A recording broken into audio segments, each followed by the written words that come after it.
Good morning, folks. Welcome back to the farm. What another beauty of a morning it is here. Sunday morning. I feel like for the last couple of days we built about 17 miles of fence. It's probably only about a quarter of a mile, but that's and we had to bushwhack yesterday anyways to get through the bush with a section of electric. We took all the electric netting out of the yard here and we're moving it down to a bush section.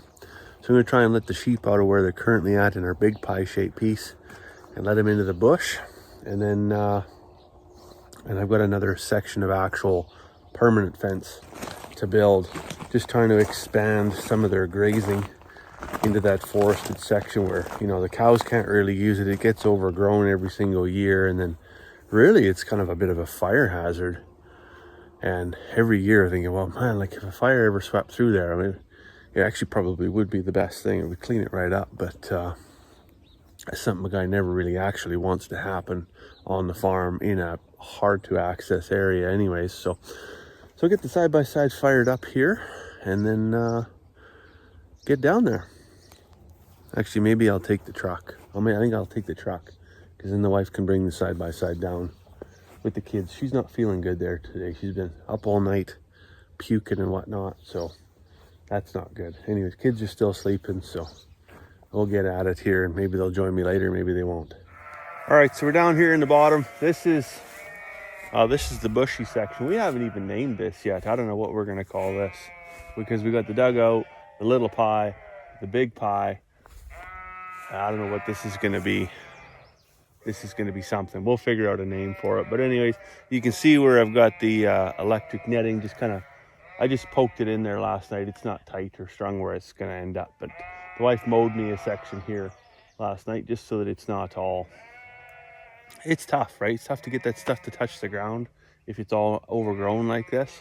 And then sheep gets their head underneath there and then away they go. And they just, yeah, anyways, it's a fiasco. So we'll get this strung out, tightened up. And then this is the fence line here. You can see it's a bit loosey-goosey too. I'll have to do some tightening there.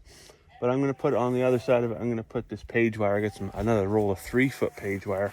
I'm not a big fan of the 3-foot page wire. I find that, well, I mean, if you can go 4 feet, why wouldn't you go 4 feet? It just seems to add a lot. I find they get out of the 4-foot a lot less than they do get out of the 3-foot, which surprisingly, you know, they're not jumping over it, they're going under it. And I'm not sure how they manage to do that more with the 3-foot than the 4-foot. It doesn't really matter. But anyways, this is a good section because it's got a really good barbed wire backing. So I'll run it down here and that should take me all the way to the corner. And then I've got one other roll of the 4-foot that I'm going to take, not today, but another day, maybe next weekend. And I'll do it from that corner all the way to there. And then all I've got left is this stretch that runs along the south side here. Now that's going to be for the first 100 feet or first 200, yeah, it'd be about 100 yards maybe. The first 100 yards won't be too bad because it's on just normal ground.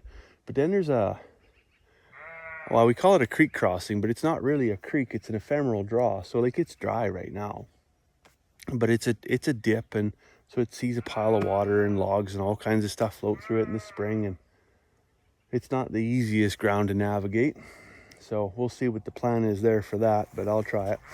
So anyways, I might need one and a half rolls to get through to the creek, and then they can have all of this, right? The cows will come and eat on this, but they don't spend much time in there because there's just no incentive to really come and play in here, right? But anyways, we'll get it fenced up. That alone, you know, buys me another 2 weeks of grazing off of hay or off of grain or whatever.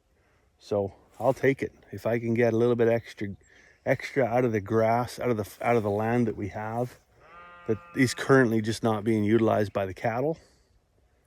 I don't know why I wouldn't. It would seem foolish not to. Now this piece that comes onto it here, this is kind of a hub, right? So this little, I don't know if you would call it a paddock or a pen or whatever it is not much. There's not much here at all. But this is the hub it's kind of like the central staging for the entire farm. This is the center of the universe. So I can go into here, I can go to the south, I can go over to the east, I can kick over to the northwest, or I can get into the corrals and go into the 2 pie-shaped pieces and off to the dugout. But this is another one that either the cows come through here on their way to somewhere else. But by and large, like, I mean, you can see just how much growth there is here. Like it just doesn't get utilized, right? And so if I'm gonna do one section here, I could probably do this with 2 rolls of wire and just be all fenced up. And the sheep could use this too. And that wouldn't be that expensive. $400.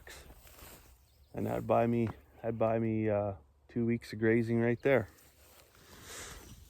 All right, well, I got my electric wire strung here.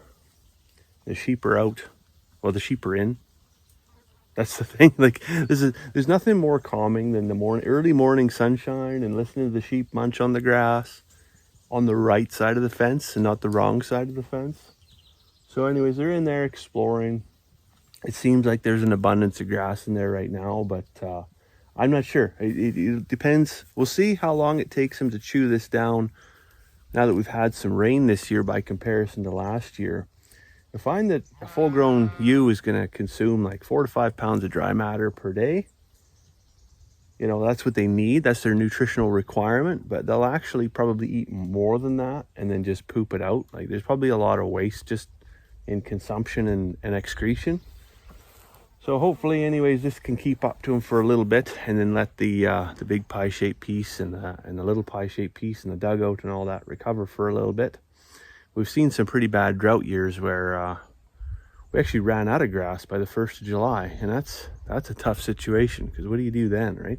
And so we've been stringing this netting for the last few years just in random obscure spots as we go. And then this year we're trying to use the profit from last year's lambs to, you know, re-inject into some fencing, so we can permanently fence off some of these areas where the cattle don't access. And it's just perfect sheep grazing land, right? So they can go in there and they can clean that up. And then lots of the stuff that's dead and whatnot, right? Guy can't really get in there with a chainsaw because it's so overgrown.